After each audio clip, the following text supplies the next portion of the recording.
ಇವಾಗ ನೋಡಿ ನಾವು ಆಲ್ರೆಡಿ ನೋಡಿ ಲಾಸ್ಟ್ ಕ್ಲಾಸಲ್ಲಿ ಯಾವ ರೀತಿ ಕ್ವಶನ್ಸ್ RPF ಬರ್ತಾವೆ ಅನ್ನೋದನ್ನ ನೋಡಿ ಡಿಸ್ಕಸ್ ಮಾಡಿದೆ. ಇವಾಗ ಇದ್ರದ್ದು ಕಂಟಿನ್ಯೂ ಪಾಠ. ಅಂದರೆ ನೋಡಿ ಫಸ್ಟ್ ವೀಕ್ ನಾವು ಯಾವ ರೀತಿ ಕ್ವಶನ್ಸ್ ಇರ್ತಾವೆ ಅನ್ನೋದನ್ನ ನೋಡಿ ಡಿಸ್ಕಸ್ ಮಾಡೋಣ. ನೆಕ್ಸ್ಟ್ ವೀಕಿಂದ ನೋಡಿ ಸಿಲೆಬಸ್ ಅನ್ನ ಸ್ಟಾರ್ಟ್ ಮಾಡೋಣ. ಓಕೆ, ಇವಾಗ ನೋಡಿ ಆಲ್ರೆಡಿ ಯಾರೆಲ್ಲ ಜಾಯ್ನ್ ಆಗಿದ್ದಾರೆ ನೋಡಿ, ಅವ್ರಿಗೆ ಕ್ಲಾಸ್ ಮುಗಿದ್ಮೇಲೆ ನೋಡಿ ಇದು ರೆಕಾರ್ಡಿಂಗ್ ಬರುತ್ತೆ. ಯಾರು ಇನ್ನೂ ಜಾಯ್ನ್ ಆಗಿಲ್ಲ ನೋಡಿ, ಅವರು ಜಸ್ಟ್ ನೋಡಿ ಲೈವ್ ಕ್ಲಾಸ್ ಅಷ್ಟೇ ಅವೈಲೇಬಲ್ ಇರುತ್ತೆ. ಕ್ವಶನ್ ನೋಡಿ ಏನಿದೆ, the ratio of alpha and beta to age is 2:5. If the sum of their age is 245, then find the difference between their ages. ಅಂದ್ರೆ ನೋಡಿ ಆಲ್ಫಾ ಮತ್ತೆ ಬೀಟಾ ವಯಸ್ಸಿನ ಅನುಪಾತ ನೋಡಿ 2:5 ಆಗಿದೆ. ಅವರ ವಯಸ್ಸಿನ ಮೊತ್ತ ನೋಡಿ 245 ಆಗಿದ್ದಾರೆ. ನಂತರ ಅವರ ವಯಸ್ಸಿನ ನಡುವಿನ ವ್ಯತ್ಯಾಸವನ್ನು ಕಂಡುಹಿಡಿಯಿರಿ. ಅಂದ್ರೆ ಇಲ್ಲಿ ನಮ್ಗೆ 3 ವರ್ಡ್ ಅನ್ನ ನೋಡಿ ನೆನ್ಪಿಟ್ಕೋಬೇಕು. ಅಂದ್ರೆ ನೀವು ಎಕ್ಸಾಮ್ ಮುಗಿಯೋವರೆಗೂ ನೋಡಿ 3 ವರ್ಡ್ ನೋಡಿ ನೀವು ನೆನ್ಪಿಟ್ಕೋಬೇಕು. ಇಂಗ್ಲಿಷ್ ಅಲ್ಲಿ ಬಂದ್ರೆ ನೋಡಿ ಸಮ್ ಬಂದ್ರೆ ಪ್ಲಸ್, ಡಿಫ್ರೆನ್ಸ್ ಬಂದ್ರೆ ಡಿಫ್ರೆನ್ಸ್ ಅಂತ ಎಲ್ಲೇ ಬಂದ್ರು ನೋಡಿ ಡಿಫ್ರೆನ್ಸ್ ಅಂತ ಎಲ್ಲೇ ಬಂದ್ರು ನೋಡಿ ಇದು ಮೈನಸ್. ನೆಕ್ಸ್ಟ್ ನೋಡಿ ಪ್ರಾಡಕ್ಟ್ ಅಂತ ಬರುತ್ತೆ. ಪ್ರಾಡಕ್ಟ್ ಅಂತ ಬಂದ್ರೆ ನೋಡಿ ಎಲ್ಲೇ ಪ್ರಾಡಕ್ಟ್ ಅಂತ ಬಂದ್ರೆ ಇಂಟು ಅಂತ ಅರ್ಥ. ಈ 3 ವರ್ಡ್ ನೋಡಿ ನೀವು ಎಲ್ಲಾ ಕ್ವಶನ್ ಅಲ್ಲಿ ನೋಡಿ ಈ 3 ವರ್ಡ್ ನೋಡಿ ಹೆಲ್ಪ್ ಆಗುತ್ತೆ. ಕನ್ನಡದಲ್ಲಿ ಏನ್ ಬರುತ್ತೆ, ಸಮ್ ಅಂದ್ರೆ ನೋಡಿ ಇದು ಮೊತ್ತ. ಮೊತ್ತ ಅಂತ ಎಲ್ಲೇ ಬಂದ್ರೆ ನೋಡಿ ಕೂಡಿಸ್ಕೋಬೇಕು. ಡಿಫ್ರೆನ್ಸ್ ನೋಡಿ ಇದು ಕನ್ನಡದಲ್ಲಿ ವ್ಯತ್ಯಾಸ ಅಂತ ಬರುತ್ತೆ. ಎಲ್ಲೇ ನೋಡಿ ನಿಮ್ಗೆ ಡಿಫ್ರೆನ್ಸ್ ಅಂತ ಬಂದ್ರೆ ಅಥವಾ ವ್ಯತ್ಯಾಸ ಅಂತ ಬಂದ್ರೆ ಕಳಿಬೇಕು. ಪ್ರಾಡಕ್ಟ್ ನೋಡಿ ಇದು ಗುಣಲಬ್ಧ ಅಂತ ಡೈರೆಕ್ಟ್ ಗುಣಲಬ್ಧ ಅಂತಾನೆ ಬರುತ್ತೆ. ಅಂದ್ರೆ ಗುಣಿಸ್ಬೇಕು. ಈ 3 ವರ್ಡ್ ನೋಡಿ ನಿಮ್ಗೆ ಎಲ್ಲಾ ಕ್ವಶನ್ ಪೇಪರ್ ಅಲ್ಲಿ ನೋಡಿ ಈ 3 ವರ್ಡ್ ರಿಪೀಟ್ ಇರ್ತಾವ. ಇವಾಗ ಈ ಕ್ವಶನ್ ಅನ್ನು ನೋಡಿ ಸಾಲ್ವ್ ಮಾಡಿದ್ರ ಅಂದ್ರೆ ಇವಾಗ ನೋಡಿ ಕ್ವಶನ್ ಏನ್ ಹೇಳ್ತಾ ಇದೆ, ಆಲ್ಫಾ ಮತ್ತು ಬೀಟಾ ನೋಡಿ ವಯಸ್ಸಿನ ಅನುಪಾತ 2:5 ಇದೆ. ಅಂದ್ರೆ ಇವಾಗ ಮೊತ್ತ ಅಂತ ಹೇಳಿದ್ದಾರೆ, ನಾವು ರೇಷಿಯೋನ ನೋಡಿ ಕೂಡಿಸ್ಕೋಬೇಕು. 2 + 5 ಅಂದ್ರೆ ನೋಡಿ 7 ರೇಷಿಯೋಗೆ ಎಷ್ಟು ಮೊತ್ತ, 245. ನೆಕ್ಸ್ಟ್ ಇವಾಗ ವ್ಯತ್ಯಾಸ ಅಂತ ಹೇಳಿದರೆ ರೇಷಿಯೋನ ಕಳೆದ್ರೆ 5ರಲ್ಲಿ 2 ಕಳೆದ್ರೆ 3 ರೇಷಿಯೋಗೆ ಎಷ್ಟಾಗುತ್ತೆ ಅನ್ನೋದೇ ಕ್ವಶನ್. 7 ರೇಷಿಯೋಗೆ 245, 3 ರೇಷಿಯೋಗೆ ಎಷ್ಟಾಗತ್ತೆ. ಇವಾಗ ನೋಡಿ ನಾವು ಸಾಲ್ವ್ ಮಾಡಿದ್ರೆ ನೋಡಿ ಎಷ್ಟಲೇ ಹೋಗುತ್ತೆ.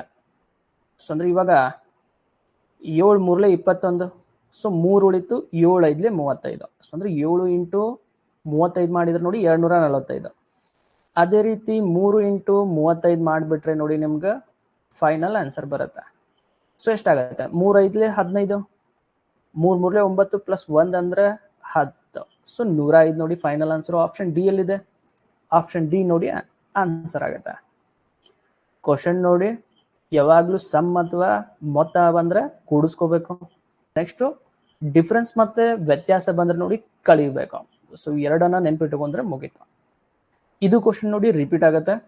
ಇಂಪಾರ್ಟೆಂಟ್ ಕ್ವಶನ್ ಅಂತ ಅನ್ಕೊಳ್ಳಿ. ಸೇಮ್ ಕ್ವಶನ್ ಬರುತ್ತೆ, ಜಸ್ಟ್ ನಂಬರ್ ಅಷ್ಟೇ ಚೇಂಜ್ ಆಗುತ್ತೆ ಈ ಕ್ವಶನ್. ನೆಕ್ಸ್ಟ್ ಕ್ವಶನ್ ನೋಡಿ ಈ ಕ್ವಶನ್ ಏನಾಗುತ್ತೆ. ನೆಕ್ಸ್ಟ್ ಕ್ವಶನ್ ನೋಡಿ ಏನಾಗುತ್ತೆ. ಕ್ವಶನ್ ನೋಡಿ ಏನಿದೆ, 75 out of box of 125 detergent soaps is used, what percentage of the detergent soap is left in the box. ಅಂದ್ರೆ ನೋಡಿ 125 ಡಿಟರ್ಜೆಂಟ್ ಸಾಬೂನುಗಳ ಪೆಟ್ಟಿಗೆಯಲ್ಲಿ ನೋಡಿ 75 ಬಳಸಲಾಗುತ್ತದೆ. ಪೆಟ್ಟಿಗೆಯಲ್ಲಿ ಎಷ್ಟು ಶೇಕಡ ಡಿಟರ್ಜೆಂಟ್ ಸೋಪ್ ಉಳಿದಿದೆ. ಅಂದ್ರೆ ನೋಡಿ ಇಲ್ಲಿ ಪರ್ಸೆಂಟೇಜ್ ಅಲ್ಲಿ ನೋಡಿ ನಾವು ಇದನ್ನ ಆನ್ಸರ್ ಮಾಡ್ಕೋಬೇಕು. ಎಷ್ಟಾಗುತ್ತೆ ನೋಡಿ ಚೆಕ್ ಮಾಡಿ. ಅಂದ್ರೆ ಇವಾಗ 125 ಡಿಟರ್ಜೆಂಟ್ ಸಾಬೂನು ಇದಾವ ಅಂತ ಅನ್ಕೊಳ್ಳೋಣ. 125, ಅದ್ರಲ್ಲಿ ನೋಡಿ 75 ಯೂಸ್ ಮಾಡಿದ್ದಾರೆ. ಅಂದ್ರೆ ಉಳಿದಿದ್ದೆಷ್ಟು, 50 ಉಳಿದಿದಾವ. ಈ 50ಕ್ಕೆ ಎಷ್ಟು ಪರ್ಸೆಂಟೇಜ್ ಆಗುತ್ತೆ ಅನ್ನೋದೇ ಕ್ವಶನ್. ಅಂದ್ರೆ ಇವಾಗ ನೋಡಿ 125ಕ್ಕೆ ನಾವು ಸ್ಟಾರ್ಟಿಂಗ್ ನೋಡಿ 125 ಇದ್ದು ಅಂತಂದ್ರೆ ಅವನ್ನ 100% ಅಂತ ತಗೋಬೇಕು, 100%. ಇವಾಗ ಎಷ್ಟು ಉಳಿದಿದಾವ, 50. 50ಕ್ಕೆ ಎಷ್ಟಾಗತ್ತೆ, 50ಕ್ಕೆ ನೋಡಿ ಎಷ್ಟು ಪರ್ಸೆಂಟೇಜ್ ಆಗತ್ತೆ. ಇವಾಗ ನೋಡಿ ನೀವು ಸಾಲ್ವ್ ಮಾಡಿಬಿಟ್ರೆ ಫೈನಲ್ ಆನ್ಸರ್ ಬರುತ್ತೆ. ಅಂದ್ರೆ ನಿಮ್ಗೆ ನೋಡಿ ಇಲ್ಲಿ ನಿಮ್ಗೆ ಡೈರೆಕ್ಟ್ ಆಗಿ ನೋಡಿ ಗುಣ್ಸಾಕ್ ಬರ್ಲಿಲ್ಲ ಅಂದ್ರೆ ನೋಡಿ ಕ್ರಾಸ್ ಮೆಥಡ್ ಅನ್ನ ಅಪ್ಲೈ ಮಾಡಿ. ಕ್ರಾಸ್ ಮೆಥಡ್ ಅಂತ ಅಂದ್ರೆ ಏನೋ, ಇವಾಗ ನೋಡಿ 50ರಿಂದ ಈ 100ಕ್ಕೆ ಗುಣಿಸ್ಬೇಕು. 50 × 100 ಕೆಳಗಡೆ ನೋಡಿ ಉಳಿದಿದ್ದ ನಂಬರ್ 125 ಕೆಳಗೆ ಬರಿಬೇಕು. ಇವಾಗ ಈಸಿಯಾಗಿ ನೋಡಿ ಕಡ್ತಾ ಹೊಡಿಬಹುದು. 25 2 25, 5 125, 5 1 5 20 2 ಇಂಟು 20 ಮಾಡಿದ್ರೆ ನೋಡಿ 40. ಸೊ 40% ನೋಡಿ ಆನ್ಸರ್ ಆಗುತ್ತೆ. ಆಪ್ಷನ್ ಡಿ ನೋಡಿ ಆನ್ಸರ್. ಸೊ ನಾವು ಡೈರೆಕ್ಟ್ ಆಗಿನೂ ಮಾಡ್ಬೋದು. 125 100% ಅಂತ ತಗೊಂಡ್ರೆ ಅದರಲ್ಲಿ 25% ಅಂತಂದ್ರೆ 25 ಅಂತಂದ್ರೆ 20% ಆಗುತ್ತೆ. 50 ಅಂದ್ರೆ ನೋಡಿ ಸೊ ಡೈರೆಕ್ಟ್ ಆಗಿ ನಮ್ಗೆ 40% ಆಗುತ್ತೆ. ಆಪ್ಷನ್ ಡಿನೇ ನೋಡಿ ಆನ್ಸರ್ ಆಗುತ್ತೆ.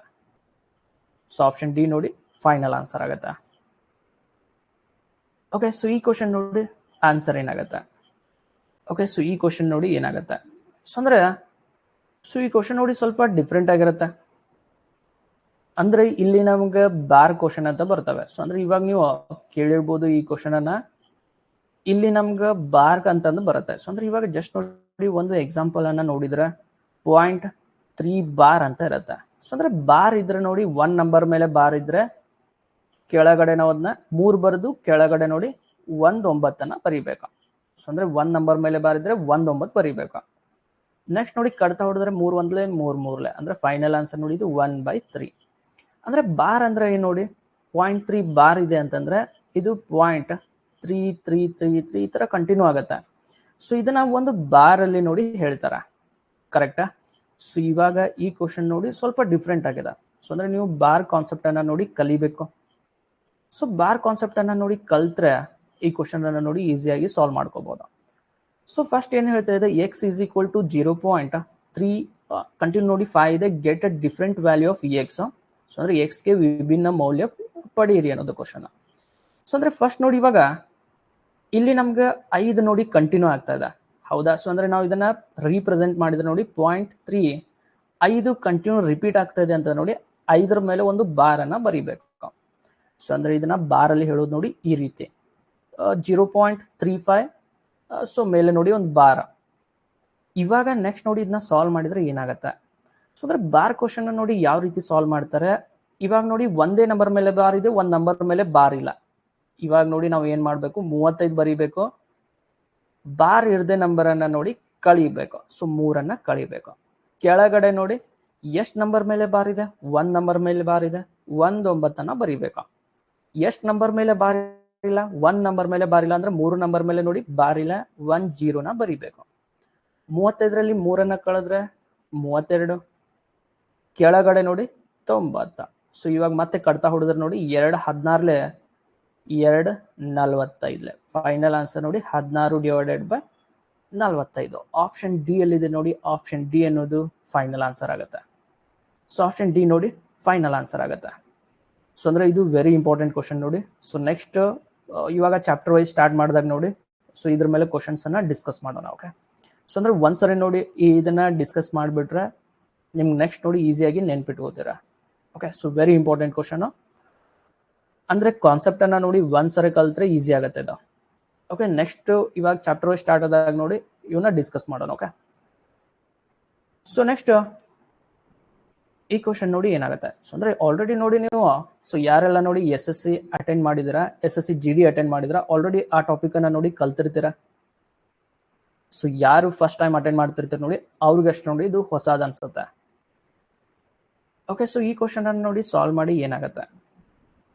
ಸೊ ಪ್ರತಿಯೊಬ್ರು ನೋಡಿ ಕ್ವಶನ್ಸ್ ಅನ್ನ ಕನ್ನಡ ಮತ್ತೆ ಇಂಗ್ಲಿಷ್ ಅಲ್ಲಿ ನೋಡಿ ಸೊ ಎರಡರಲ್ಲಿ ಪ್ರಿಪೇರ್ ಆಗಿ. ಯಾಕಂದ್ರೆ ನೋಡಿ ಯಾವುದೇ ಎಕ್ಸಾಮ್ ನಿಮ್ ಕ್ವಶನ್ ಕನ್ನಡದಲ್ಲಿ ತಪ್ಪಿದ್ರೆ ನೋಡಿ ಅದನ್ನ ಇಂಗ್ಲಿಷ್ ಅಲ್ಲಿ ನೋಡಿ ಓದಿದ್ರೆ ಕರೆಕ್ಟ್ ಇರುತ್ತೆ. ಸೊ ಅಂದ್ರೆ ಆಲ್ಮೋಸ್ಟ್ ನೋಡಿ ನಿಮ್ಗೆ ಇಂಗ್ಲಿಷ್ ಅಲ್ಲಿ ಕ್ವಶನ್ ಸೊ ಕರೆಕ್ಟ್ ಇರ್ತಾವ, ಕನ್ನಡದಲ್ಲಿ ಒಂದೊಂದ್ಸಲ ನೋಡಿ ಟ್ರಾನ್ಸ್ಲೇಟ್ ಆಗತ್ತಾಗ ಸೊ ಮಿಸ್ಟೇಕ್ ಆಗಿರತ್ತೆ. ಓಕೆ, ನೆಕ್ಸ್ಟ್ ಕ್ವಶನ್ ನೋಡಿ. ಈ ಕ್ವಶನ್ ಏನಾಗುತ್ತೆ, ಕ್ವಶನ್ ನೋಡಿ ಏನ್ ಹೇಳ್ತಾ ಇದೆ, interest earned after 5 years on ordinary interest of 12% per annum on a fixed amount is rupees 5,640. Find out the amount invested. So ಅಂದ್ರೆ ನೋಡಿ ನಿಗದಿತ ಮೊತ್ತದ ಮೇಲೆ ವಾರ್ಷಿಕ 12% ಸಾಮಾನ್ಯ ಬಡ್ಡಿಯ ಮೇಲೆ 5 ವರ್ಷಗಳ ನಂತರ ಗಳಿಸಿದ ಬಡ್ಡಿ ನೋಡಿ ಎಷ್ಟಾಗಿದೆ, 5,640. ಹೂಡಿಕೆ ಮಾಡಿದ ಮೊತ್ತವನ್ನು ಕಂಡು ಹಿಡಿಯಿರಿ ಅನ್ನೋದು ಕ್ವಶನ್. ಸೊ ಅಂದ್ರೆ ನಾವು ಇವಾಗ ನೋಡಿ 5 ವರ್ಷ ನೋಡಿ 5 ವರ್ಷ 12% ಬಡ್ಡಿ ಹೆಂಗ್ ಕೊಟ್ಟಿದ್ದಾರೆ ಅಂತಂದ್ರೆ ನೋಡಿ 5 ಇಂಟು 12 ಮಾಡ್ಬೇಕು ಅಂದ್ರೆ ನೋಡಿ ಟೋಟಲ್ ಬಡ್ಡಿ ಸಿಗತ್ತೆ ನಮ್ಗೆ 12 5 ನೋಡಿ 60. ಸೊ ಅಂದ್ರೆ ಇವಾಗ ಬಡ್ಡಿನ ಎಷ್ಟಿದೆ 60%ಗೆ ನೋಡಿ 5,640. ಸೊ ಇವಾಗ ನೋಡಿ ಹೂಡಿಕೆ ಮಾಡಿದ್ದಂತಂದ್ರೆ ನೋಡಿ ಅದು ಪ್ರಿನ್ಸಿಪಲ್ ಅಥವಾ ನೋಡಿ ನಮ್ಗೆ ಅಸಲ್ ಅಂತ ಅರ್ಥ. ಸೊ ಅಸಲ್ ಯಾವಾಗ್ಲೂ ನೋಡಿ 100% ಇರುತ್ತೆ. 100%ಗೆ ಎಷ್ಟು? ಸೊ ಇವಾಗ ನೋಡಿ ಮೇಲೆ 1010 ಕ್ಯಾನ್ಸಲ್ ಆಯ್ತಾ. ಸೊ ಇವಾಗ ಆರ್ ಎಷ್ಟಲೇ ಹೋಗುತ್ತೆ ನೋಡಿ, 6 9 54, 2 ಉಳಿತು. ನೆಕ್ಸ್ಟ್ 6 4 24. ಸೊ ಅಂದ್ರೆ ಇವಾಗ 6 × 94 ಮಾಡಿದ್ರೆ ನೋಡಿ 564. ಅದೇ ರೀತಿ 100 × 94 ಮಾಡಿಬಿಟ್ರೆ ನೋಡಿ 9400. ಆಪ್ಷನ್ ಸಿ ಅಲ್ಲಿ ಇದೆ ನೋಡಿ, ಆಪ್ಷನ್ ಸಿ ಅನ್ನೋದು ಫೈನಲ್ ಆನ್ಸರ್ ಆಗುತ್ತೆ. ಸೊ ಆಪ್ಷನ್ ಸಿ ನೋಡಿ ಫೈನಲ್ ಆನ್ಸರ್ ಆಗುತ್ತೆ. ಕ್ವಶನ್ ನೋಡಿ ಸಿಂಪಲ್ ಇರ್ತಾವೆ. ಸೊ ಮೆಥಡ್ ಅನ್ನ ನೋಡಿ ಕಲಿಬೇಕು. ಇದು ಕ್ವಶನ್ ನೋಡಿ ರಿಪೀಟ್ ಆಗುತ್ತೆ. ಸೊ ಅಂದ್ರೆ ಸೇಮ್ ಕ್ವಶನ್ ನೋಡಿ ಜಸ್ಟ್ ಡೇಟಾ ಚೇಂಜ್ ಆಗಿ ಕ್ವಶನ್ ಬರುತ್ತೆ. ಸೊ ನೆಕ್ಸ್ಟ್ ಕ್ವಶನ್ ನೋಡಿ, ಈ ಕ್ವಶನ್ ಏನಾಗುತ್ತೆ? ಸೊ ಇದು ನೋಡಿ ಸಿಂಪ್ಲಿಫಿಕೇಶನ್ ಕ್ವಶನ್ ಅಲ್ಲೇ ಬರುತ್ತೆ. ಅಂದ್ರೆ ಸಿಂಪ್ಲಿಫಿಕೇಶನ್ ಅಂತಂದ್ರೆ ನೋಡಿ ನೀವು ಬೇಸಿಕ್ ಕಲ್ತ್ಬಿಟ್ರೆ ಮುಗಿತಾ. ಸೊ ಎಷ್ಟು ಬೇಸಿಕ್ ಸ್ಟ್ರಾಂಗ್ ಇರ್ತೀರಿ ನೋಡಿ ಅಷ್ಟು ಸಿಂಪ್ಲಿಫಿಕೇಶನ್ ಕ್ವಶನ್ ಅನ್ನ ಅಟೆಂಡ್ ಮಾಡ್ಕೋಬಹುದು. ಇವಾಗ ಈ ಕ್ವಶನ್ ನೋಡಿ ಏನಾಗುತ್ತೆ? ಈ ಕ್ವಶನ್ ಬಂದ್ರೆ ನೋಡಿ ಏನ್ ಮಾಡ್ಬೇಕು? ಸೊ ಇದು ರಿಪೀಟ್ ಕ್ವಶನ್. ಸೊ ಯಾವಾಗ್ಲೂ ನೋಡಿ ಈ ರೀತಿ ಕ್ವಶನ್ ಬಂದ್ರೆ ನಾವು ಪೂರಾ ರೂಟ್ ಒಳಗಡೆ ನೋಡಿ ಅಲ್ಲಿಂದ ಸಾಲ್ವ್ ಮಾಡ್ಬೇಕು. ಅಂದ್ರೆ ನೋಡಿ ಇವಾಗ ಈ 144 ಇದೆ ನೋಡಿ. ಸೊ ಇಲ್ಲಿಂದ ನೋಡಿ ನಾವು ಕ್ವಶನ್ ಅನ್ನ ಸಾಲ್ವ್ ಮಾಡಕ್ ಟ್ರೈ ಮಾಡ್ಬೇಕು. ಸೊ ಅಂದ್ರೆ ಫಸ್ಟ್ ನೋಡಿ ಇವಾಗ ನಾವು ಸೊ ಇದನ್ನ ನೀವು ವಿತೌಟ್ ಪೆನ್ ನೋಡಿ ಸಾಲ್ವ್ ಮಾಡ್ಬೋದು. ಸೊ ಅಂದ್ರೆ ನೋಡಿ ಇವಾಗ ನಾವು ಸಾಲ್ವ್ ಮಾಡಿದ್ರೆ ಸೊ ವಿತೌಟ್ ಪೆನ್ ಸಾಲ್ವ್ ಮಾಡಿದ್ರೆ ನೋಡಿ ಫಸ್ಟ್ ರೂಟ್ 144 ಅಂತಂದ್ರೆ ನೋಡಿ ರೂಟ್ 144 ಅಂದ್ರೆ 12 ಕರೆಕ್ಟಾ. 37 + 12 ಮಾಡಿದ್ರೆ ನೋಡಿ 49. ಮತ್ತೆ ರೂಟ್ ಇದೆ ರೂಟ್ 49 ಅಂತಂದ್ರೆ ನೋಡಿ 7. 368 ಮೈನಸ್ ಇದೆ 7 ಕಳೆದ್ರೆ ನೋಡಿ 361. ಮತ್ತೆ ರೂಟ್ ಇದೆ 361 ರೂಟ್ 361 ಅಂತಂದ್ರೆ ನೋಡಿ 19. ನೆಕ್ಸ್ಟ್ ನೋಡಿ ಮತ್ತೆ ಹೊರಗಡೆ ಮೈನಸ್ ಇದೆ 140 ಮೈನಸ್ 19 ಅಂತಂದ್ರೆ ನೋಡಿ ರೂಟ್ 121. ರೂಟ್ 121 ಅಂತಂದ್ರೆ ನೋಡಿ 11. ಸೊ ಆನ್ಸರ್ ಏನಾಗುತ್ತೆ? ಸೊ ಆಪ್ಷನ್ ಸಿ ನೋಡಿ 11 ನೋಡಿ. ಈ ರೀತಿ ನೋಡಿ ನೀವು ಕ್ಯಾಲ್ಕುಲೇಟ್ ಮಾಡ್ಕೋಬಹುದು. ಸೊ ಅಂದ್ರೆ ನಾವು ಮೆಥಡ್ ಪ್ರಕಾರ ನೋಡಿ ಈ ಕ್ವಶನ್ ಅನ್ನ ಸಾಲ್ವ್ ಮಾಡಿದ್ರೆ ಸೊ ಅಂದ್ರೆ ಇವಾಗ ನೋಡಿ ಮೆಥಡ್ ಪ್ರಕಾರ ನಾವು ಇದನ್ನ ಸಾಲ್ವ್ ಮಾಡಿದ್ರೆ ನೋಡಿ ಸೊ ಇಲ್ಲಿ ಫಸ್ಟ್ ನೋಡಿ ಪೂರಾ ಒಳಗಡೆ ನೋಡಿ ಸಾಲ್ವ್ ಮಾಡಬೇಕು. ರೂಟ್ 144 ಅಂದ್ರೆ ನೋಡಿ ಇದು 12. ಮುಂದೆ ಏನಿದೆ 37. ಅದ್ರ ಮೇಲೆ ನೋಡಿ ರೂಟ್ ಇದೆ 37 + 12 ಅಂತ ನೋಡಿ 49. ರೂಟ್ 49 ಆಯ್ತು. ರೂಟ್ 49 ಅಂದ್ರೆ ನೋಡಿ 7. ಅದ್ರ ಮುಂದೆ ನೋಡಿ 368 ಇದೆ. ಇವಾಗ ನೋಡಿ 368ರಲ್ಲಿ 7 ಕಳೆದ್ರೆ ನೋಡಿ 361. ಸೊ 361 ಅಂತಂದ್ರೆ ನೋಡಿ ಇದು 19 ಆಯ್ತು ಕರೆಕ್ಟಾ. ರೂಟ್ 361 ಅಂತಂದ್ರೆ ನೋಡಿ 19 ಅಂದ್ರೆ ನೋಡಿ ವರ್ಗಮೂಲ. ಸೊ ಅಂದ್ರೆ ವರ್ಗಮೂಲ ನೋಡಿ 19 ಆಯ್ತು. ಸೊ ನೆಕ್ಸ್ಟ್ ಇವಾಗ ಅದ್ರ ಮುಂದೆ ನೋಡಿ ಮತ್ತೆ ರೂಟ್ ಇದೆ 140 ಮೈನಸ್ ಇದು 19. 140ರಲ್ಲಿ 19 ಕಳೆದ್ರೆ ನೋಡಿ 121. ರೂಟ್ 121. ರೂಟ್ 121 ಅಂತ ಅಂದ್ರೆ ನೋಡಿ 11. ಆಪ್ಷನ್ ಸಿ ಎಲ್ಲಿದೆ ನೋಡಿ, ಆಪ್ಷನ್ ಸಿ ಅನ್ನೋದು ಫೈನಲ್ ಆನ್ಸರ್ ಆಗುತ್ತೆ. ಸೊ ಆಪ್ಷನ್ ಸಿ ನೋಡಿ ಫೈನಲ್ ಆನ್ಸರ್ ಆಗುತ್ತೆ. ಓಕೆ. ಸೊ ಈ ಕ್ವಶನ್ ನೋಡಿ ಸಿಂಪಲ್ ಇರ್ತವೆ. ಕ್ವಶನ್ ಅನ್ನ ನೋಡಿ ಸಾಲ್ವ್ ಮಾಡಕ್ ಕಲಿಬೇಕು. ನೀವು ಎಷ್ಟು ಪ್ರಾಕ್ಟೀಸ್ ಮಾಡ್ತೀರಿ ನೋಡಿ ಅಷ್ಟು ಕ್ವಶನ್ಸ್ ಅನ್ನ ಅಟೆಂಡ್ ಮಾಡ್ಕೋಬಹುದು. ಸೊ ಮ್ಯಾಥ್ಸ್ ಕ್ವಶನ್ ನೋಡಿ ಸೊ ನೀವು ವಿತೌಟ್ ಪ್ರಾಕ್ಟೀಸ್ ಮಾಡದೆ ನೋಡಿ ಕ್ವಶನ್ ಅನ್ನ ಸಾಲ್ವ್ ಮಾಡಕ್ ಬರುವುದಿಲ್ಲ. ಸೊ ಇವಾಗ ನೋಡಿ ಇನ್ನು ಕ್ಲಾಸ್ ಅನ್ನ ಯಾರು ಜಾಯ್ನ್ ಆಗಿಲ್ಲ ನೋಡಿ ಸೊ ಅವರು ಸೊ 8904121284 ನಂಬರ್ ನೋಡಿ ಕಾಂಟ್ಯಾಕ್ಟ್ ಮಾಡಿ. ಸೊ ಇವಾಗ ನೋಡಿ ಇನ್ನು ನಿಮ್ಗೆ ಸೊ 999 ಫೀಸ್ ನೋಡಿ 799ಗೆ ಡಿಸ್ಕೌಂಟ್ ಇರುತ್ತೆ. ಸೊ ಫಸ್ಟ್ 100 ಮೆಂಬರ್ಸ್ ನೋಡಿ ಡಿಸ್ಕೌಂಟ್ ಇರುತ್ತೆ. ಇನ್ನು ಯಾರು ಜಾಯ್ನ್ ಆಗಿಲ್ಲ ನೋಡಿ ಅವ್ರು ಜಾಯ್ನ್ ಆಗಿ. ಸೊ ಇವಾಗ ನೋಡಿ ಸ್ಟಾರ್ಟಿಂಗ್ ಅಲ್ಲಿ ನಿಮ್ಗೆ ಸೊ ಬೇಸಿಕ್ ಕ್ಲಾಸಸ್ ಇರುತ್ತೆ. ಸೊ ಅದಾದ್ಮೇಲೆ ನೆಕ್ಸ್ಟ್ ನೋಡಿ ಚಾಪ್ಟರ್ ವೈಸ್ ಕ್ಲಾಸಸ್ ಸ್ಟಾರ್ಟ್ ಆಗುತ್ತೆ.